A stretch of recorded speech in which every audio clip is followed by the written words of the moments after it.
नमस्कार, सलाकुम, आदाब। कैसे हैं आप लोग? उस खुदा गॉड भगवान से मैं दुआ करता हूँ कि आप सब लोग ठीक होंगे और मैं आज आपके बीच में उपस्थित हूँ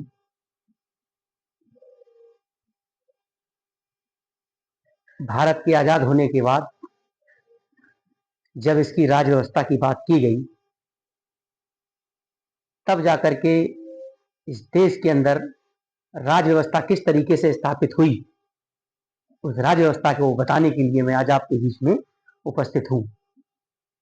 चूँकि हमें अपने देश के बारे में, अपने संविधान के बारे में, अपने कॉन्स्टिट्यूशन के बारे में, इस देश के कानून के बारे में अधिक से अधिक जानकारी हो, जिससे कि हम इस देश के, इस समाज के, अपने परिवार के एक जागरूक नागरिक बन सकें। तो जब हमें अगर जानकारी नहीं होगी, तो जानकारी के अभाव में कहीं ना कहीं हम लोग कुछ ना कुछ ऐसी गलतियां, ऐसी मिस्टेक्स करते रहते हैं, जिनका खामियाजा हमें, हमारे घर वालों को, समाज को और देश को झेलना पड़ता है। तो मैं आज आपके बीच में उपस्थित हूँ भारतीय राज व्यवस्था को लेकर के, और भारतीय राज व्यवस्था के लिए जो अंग हैं भारतीय राज व्यवस्था के, वो इस प्रकार से हैं कि एक निश्चित भूभाग होना चाहिए। ऐसा नहीं है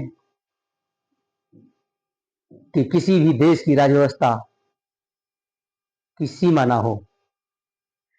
तो निश्चित भूभाग से मतलब सीधे सीधे है कि आपकी सीमाओं की फाउंडेशन होना चाहिए, आपको पता होना चाहिए कि हमारी सीमा कहां से कहां तक है। तो सबसे पहला बिंदु इसमें जो है वो रहा, जो है निश्चित भूभाग। अगर निश्चित भूभाग है तो आपको पता होना चाहिए उस निश्चित भूभाग में आपकी कितनी जनसंख्या रह रही है, जिसे जनगणना कहते हैं। जनगणना के माध्यम से इन व्यवस्थाओं का पता लगाया जाता है। उसके बाद में सरकार होती है, और सरकार के जो है वो 3 अंग होते हैं, जिसे विधायिका, कार्यपालिका और न्यायपालिका कहते हैं। तो विधायिका में वो सभी जनप्रतिनिधि आते हैं, चाहे ग्राम प्रधान से लेकर के और इस देश की सर्वोच्च अदालत में बैठने वाले लोग, जिन्हें संसद कहते हैं, जिन्हें सांसद कहा जाता है। और कार्यपालिका, चौथा पॉइंट है संप्रभुता। आंतरिक एवं बाह्य निर्णय लेने के लिए स्वतंत्रता होनी चाहिए। और विधायिका किसे कहते हैं? भारत में विधायिका को संसद भी कहा जाता है। संसद के 3 अंग होते हैं, राष्ट्रपति, राज्यसभा और लोकसभा। विधायिका का मुख्य कार्य विधि मतलब कानून बनाना होता है। तो जो संसद है, उस संसद को 3 भागों में बांट दिया है। उसका एक अंग राष्ट्रपति, दूसरा राज्यसभा और तीसरा लोकसभा होती है। और इसका मुख्य कार्य जो है वो देश के लिए कानून को बनाना है। कार्यपालिका, कार्यपालिका के 2 अंग होते हैं, और जो 2 अंग होते हैं उनमें राजनीतिक कार्यपालिका, जिसे मंत्रिपरिषद कहते हैं, और प्रशासनिक कार्यपालिका, जिन्हें आईएएस, पीसीएस का नाम दिया जाता है। तो इन चीजों को भी हमें समझना पड़ेगा कि कार्यपालिका किस तरीके से काम करती है, न्यायपालिका किस तरीके से काम करती है। और न्यायपालिका भारत में एकीकृत एवं स्वतंत्र न्यायपालिका है, जो किसी पर डिपेंडेबल नहीं है। और वो इस प्रकार से है, सबसे पहले लोअर कोर्ट, डिस्ट्रिक्ट कोर्ट, उसके बाद हाई कोर्ट, और उसके बाद देश का एक ऐसा कोर्ट जिसे सुप्रीम कोर्ट कहते हैं।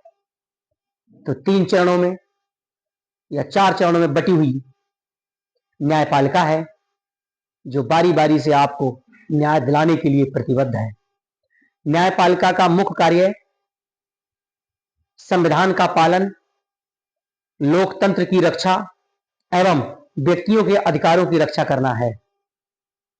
हमें और आपको समझना पड़ेगा कि जो देश की न्यायपालिका है, वो देश के संविधान की रक्षा, संविधान का पालन एवं व्यक्तियों की रक्षा के लिए बनाई गई है, और वो व्यक्तियों की रक्षा कहीं ना कहीं करती है, क्योंकि लोगों को अगर पूरे देश में अगर कोई समुचित न्याय कहीं से मिल पाता है तो वो न्यायपालिका ही है। हमें इसके इस संविधान के हिस्से को भी समझना पड़ेगा जो देश में हमें और आपको मजबूती से ताकत देता है।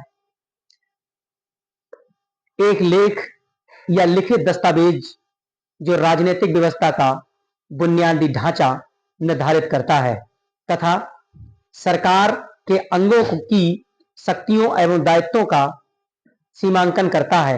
व्यक्ति एवं राज्य के मध्य संबंध निर्धारित करता है कि किसे क्या अधिकार प्राप्त हैं। ये संविधान बताएगा कि व्यक्तियों के क्या अधिकार हैं, क्या मौलिक अधिकार हैं, क्या फंडामेंटल राइट्स हैं, और राज्यों एवं केंद्र के बीच में जो सरकारें चल रही होती हैं उनके अधिकार भी इस संविधान की बदौलत ही निर्धारित हो पाते हैं। तो संविधान को सबसे पहले तो पूरे संविधान की एक प्रस्तावना है, उसी प्रस्तावना के अंदर पूरा संविधान निहित है, और संविधान की प्रस्तावना के बाद इसके भाग होते हैं, और भाग के अंदर अध्याय होते हैं, और अध्याय के अंदर अनुच्छेद होते हैं, और अनुच्छेद के अंदर खंड होते हैं, जिसके माध्यम से मिलकर के ये 5 चरणों में जाके संविधान पूरा होता है। तो प्रस्तावना जो है सर्वोच्च शक्ति, शासन का स्वरूप, राज्य के उद्देश्य और लागू होने की तिथि। तो अगर भारत के लोग, जो इसका सर्वोच्च शक्ति है वो है भारत के लोग, अपनी इस संविधान सभा में इस संविधान को अंगीकृत कर अधिनियमित और आत्मसमर्पित करते हैं, और ये 26 जनवरी 1949 को ये लागू किया गया देश के अंदर। अंगीकृत का मतलब होता है अपना बना लेना या शामिल कर लेना। अधिनियमित का मतलब होता है वाद विवाद के बाद स्वीकारना, और आत्मसमर्पित को स्वयं को सौंप देना। 42वें संविधान संशोधन 1976 में समाजवादी और धर्मनिरपेक्ष और अखंडता 3 शब्दों को इसमें जोड़ा गया है। बाकी संविधान जो है पहले की तरह ही आज भी देश के अंदर धर्मनिरपेक्षता की तरह काम कर रहा है, क्योंकि हमारा देश का संविधान, गौरवमयी संविधान, भारत के प्रत्येक नागरिक को बराबर के अधिकार देता है, बराबर की चीजें देता है। धर्म के नाम पर, जाति के नाम पर कोई भेदभाव भारतीय संविधान के अंदर नहीं है।